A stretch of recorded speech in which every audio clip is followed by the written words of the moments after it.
সকলকে স্বাগত জানিয়ে শুরু করছি আরেকটি ব্লগ। তো গুড মর্নিং, সবাই কেমন আছেন? নিশ্চয়ই খুব ভালো আছেন, আমিও মোটামুটি ভালো আছি। তো এখন বেজে সকাল ওই 10টার মতো, মানে কৃতিকাকে স্কুলে দিয়ে, ওর তো এক্সাম চলছে, তো সেই কারণে ওকে স্কুলে দিয়ে এসে আমি আবার রান্নাটা করছি আর কি। আজকে একটা ফুলকপি পেয়েছিলাম, তো সেটা দিয়ে ভাবলাম যে ফ্রিজে রাখার আগে আমি আগে এই ফুলকপি দিয়ে একটু ডাল করি। তা ডাল এখন ওই শুধু খেতে ভালো লাগে না, সেই জন্যেই আর কি আমি ফুলকপি দিয়ে আর কি ডালটা করছি। খেতে মন্দ হয়নি। তো এই যে আগে ভেজে নেব, সেদ্ধ বসিয়েছিলাম, তো ওই ভেজে নিয়ে তারপরে আর কি ডালটা একটু মাখো মাখো করেছি বেশি। আর তো এই তারপরে হচ্ছে কিচেনটাকে ক্লিনিং করে নেব। এই যে গ্যাসটাকে এবার পরিষ্কার করে নিচ্ছি।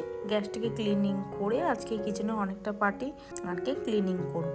তো এই পাশটা ক্লিনিং করে নিচ্ছে। আর রেগুলার যদি আমি সাবান দিয়ে বা একটু যাই হোক একটু সার্ফ দিয়ে বা একটু ভিম জেল দিয়ে যদি রেগুলার যদি এভাবে গ্যাসটাকে মুছে নিই তো আরও ভালো হয়। তার থেকে ভালো হয় একটু কেরোসিন তেল দিয়ে তো মুছলে আরও ভালো হয়। তো আমার কাছে সেটা অ্যাভেলেবেল নেই বলে আমি ওটা দিয়ে আর কি একটু ভিম জেল দিয়ে আর কি চারিদিকটা একটু পরিষ্কার করে নিচ্ছি। তাহলে তেল চিটে ভাবটা একটু কম থাকবে। যেহেতু রান্নাঘরে রান্না করা হয় রেগুলার, সে কম বেশি তো একটু অর্ধেক কোনো জায়গায় যাওয়ার তারাও থাকে, হয়তো বিয়ে বাড়ি বা কি, তো একবেলা তো রান্না করতেই হবে। তো সেই জন্য আর কি রান্নাঘরটা প্রত্যেক দিন আমিও এভাবে ক্লিনিং করে থাকি। তো এই যে এবার আমি ঠাকুরের বাসনটা এই যে বাইরে নিয়ে চলে এসেছি। তো এই যে আগে ঠাকুর, আজকে বৃহস্পতিবার, তো সেই জন্য আর কি ঠাকুরের বাসনটা একটু তাড়াতাড়ি করে একটু মেজে নিচ্ছি। তারপরে স্নান ধান করে আমি ঠাকুরের ফুলটা তুলবো আজকে ভেবেছি, কারণ আজকে সময়টাও শীতের বেলা অনেকটাই ছোট, তো সেই জন্য। আর তার মধ্যে আমার হেল্পিং হ্যান্ড না আসায় তো A to Z এই ছোটবেলাতে, শীতের ছোটবেলাতে সবই কাজ আমাকে করতে হচ্ছে। ঘর ঝাড় দেওয়া, ঘর মোছা, রান্না, ঠাকুরের বাসন মাজা, তার ঠাকুর পুজো করা, সব দুটো ঘর মুছলাম। তারপরে হচ্ছে বসে মুছতে পারবো না, মানে মপ দিয়ে মুছতে হবে আমাকে, মানে খাটের তলা চারিদিকটা সুন্দর করে মোছা হয়ে যায় আর অতটাও কষ্ট হয় না। আর এমনি যদি হাত দিয়ে মোছা হয় তো হাত দিয়ে না মানে সব দিকে যায় না। আমার যে বান্ধবী হচ্ছে শিপ্তি, ও আমাকে অনেক এই ইউটিউবের ব্যাপারে অনেক আমাকে মানে হেল্প করে। এটা থ্যাংক ইউ শিপ্তি, তোমাকে অনেক ভালোবাসা। থ্যাংক ইউ বলে ছোট করব না, অনেক ভালোবাসা। ও আমার প্রত্যেকটা ভিডিওতে অনেক ভালো ভালো কমেন্ট করে, খুব ভালো লাগে। তোমরা খুব ভালো থেকো, অনেক ভালোবাসা। আর ওর ব্লগ দেখেও আমি অনেক কিছু শিখি। আর বন্ধুরা, এই পর্যন্ত যদি ভিডিওটা যদি কারো ভালো লেগে থাকে, যদি একটুকুও যদি ভালো লেগে থাকে, তাহলে একটা লাইক করে সাবস্ক্রাইব করে অবশ্যই পাশে থেকো তোমরা। তোমাদের সবাইকে ভালোবাসা, আর শিপ্তিকেও অসংখ্য ভালোবাসা, অনেক ভালোবাসা শিপ্তি তোমাকেও। আর এদিকে হচ্ছে আমার কাজটা পুরোপুরি তোমাদের সাথে কথা বলতে বলতে আমার এদিকে দেখো কাজটা অনেকটাই শেষ হয়ে গেছে প্রায়। এবার আমি স্নানে যাব, স্নান সেরে তো ঠাকুর ঘরে পুজো করতে যাব। তো দেখো অনেকটা শেষ হয়ে গেছে। আমি একটা কথা বলতে চাই, আমি দেখেছি অনেক বড় বড় ইউটিউবাররা বলে থাকেন যে এসো বন্ধু করি বা পরিবারে যেও সাপোর্ট করছি, তো এগুলো তো বলে থাকো তোমরা, কিন্তু জানো তো আমার প্রায় এখন হচ্ছে কিছু অনেক বন্ধু কেটে যাচ্ছে। আমি তোমাদেরকে বলবো আমার ভিডিওতে এসে তুমি যদি একটা লাফের একটা ইমোজি দাও বা এমনি একটা হাই বলে দাও, আমি বুঝে যাব যে তোমরা আমাকে সাবস্ক্রাইব করেছো। কিন্তু ওইভাবে লিখলে কি হয়, আমার অনেকটাই মানে কাটা গেছে, মানে অনেক প্রায় 15 থেকে 20টা প্রায় মাইনাস হয়ে গেছে। এবার বুঝতে পারছি না ইউটিউব থেকে কেটেছে না তোমরাই কেটে ফেলেছো, আমি জানি না। না হলে এতদিনে আমার হয়তো আর বাড়তো। ফুল ওয়াচ করো, আমিও যাদের ভিডিও দেখি তো ভিডিওই ফুল ওয়াচ করি। বন্ধুরা মাইন্ড করো না, আমি বড় ইউটিউবারদের ভিডিও দেখেছি, তো তাদের কথাতেই আমি বলছি যে এগুলো নাকি হয়ে থাকে। তো এটা সত্যি কি মিথ্যে সত্যি আমি বলতে পারবো না। ইদানিং এটা আমার হচ্ছে যে এটা মাইনাস হয়ে যাচ্ছে। তো যেই দিদি ফুল দিতে আসেন, তো সেই দিদি আসেননি কেন বিগত কয়েকদিন ধরে আসছেন না। তো আমার তো সম্ভব হচ্ছে না যে একটু গিয়ে কেনা, যে বাড়িতে যা ফুল ছিল, গাছের যা ফুল ছিল তা দিয়ে আর কি পুজোটা করছি। বন্ধুরা, আমি যে কথাগুলো বললাম ক্ষমার দৃষ্টিতে দেখো, যদি কোনো জায়গায় ভুল হয়ে থাকে তো তোমরা ক্ষমার দৃষ্টিতে দেখো।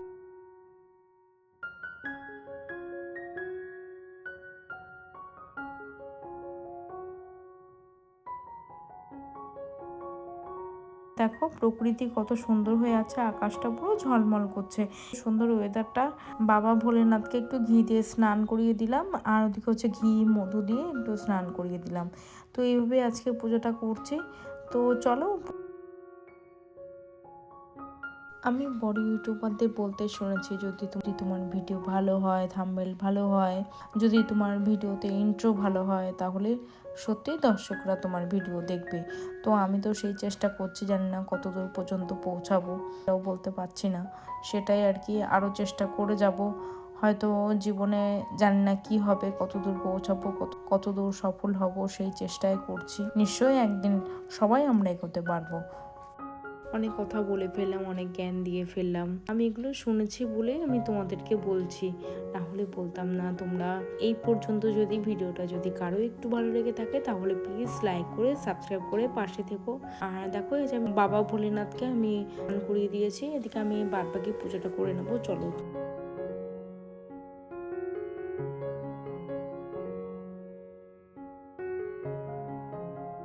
আমার এখানে ঠাকুর ঘরে একটা গীতা আছে, মা নিয়ে এসেছিল। মা আর কি এখানে আসলে পরে আর কি গীতাটা করতালও দিয়েছিল, তো সেটাই মাঝে মাঝে একটু বাজাই। তো আজকেও ভাবলাম একটু করতালটা বাজি, একটু মনে মনে একটু হরে কৃষ্ণর নাম করে নিই, তাহলে বাড়িটাও শুদ্ধ থাকবে আর নেগেটিভ এনার্জিটাও দূরে থাকবে। তো চলো এবার পুজোটা করে নিই।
তো আমার এই পুজোটা কমপ্লিট হয়ে গেল। আর এদিকে হচ্ছে সন্ধ্যেবেলা ছিল একটু বিয়ে বাড়ি, মানে আমার পিসির মেয়ের বিয়ে ছিল। প্রথমে যে শাড়িটা পরে নেব, কিন্তু পরে ভাবলাম যে না, এটা আর পরবো না, অন্য একটা শাড়ি পরেছিলাম। তো এটার ব্লাউজটা নতুন আর কি বানিয়েছি ওই ঘটি হাতা দিয়ে, তো ভাবছিলাম যে এটাই পরবো। তো তারপর শেষমেশ সেই শাড়িটা পরে নিয়েছি। আমাকে কেমন লাগছে বন্ধুরা সেটা জানিও, আর ভালো লাগলে একটা লাইক করে সাবস্ক্রাইব করে আবারও বলছি পাশে থেকো। এটা হচ্ছে আমার পিসির বাড়ি। তো পিসির বাড়ি, পিসির মেয়ে আর কি, বড় মেয়ে আর কি বিয়ে হচ্ছে। তো বন্ধুরা, আজকে আর বেশি কথা বলবো না, আজকের মতো এখানে শেষ করবে। এমনিতেও ভিডিওটা অনেকটা লম্বা হয়ে গেছে, প্রায় 8 মিনিটের লম্বা ভিডিও। তোমরা কেউ দেখতে চাও না, স্কিপ করে দেখো, প্লিজ স্কিপ করে দেখো না। আর তোমাদের কাছে একটা অনুরোধ রইলো যে তোমরা একটু ভিডিওটা ফুল ওয়াচ করো। তো আজকের মতো টাটা, বাই বাই। সবাই খুব ভালো থেকো, সুস্থ থেকো, সাবধানে থেকো, টাটা।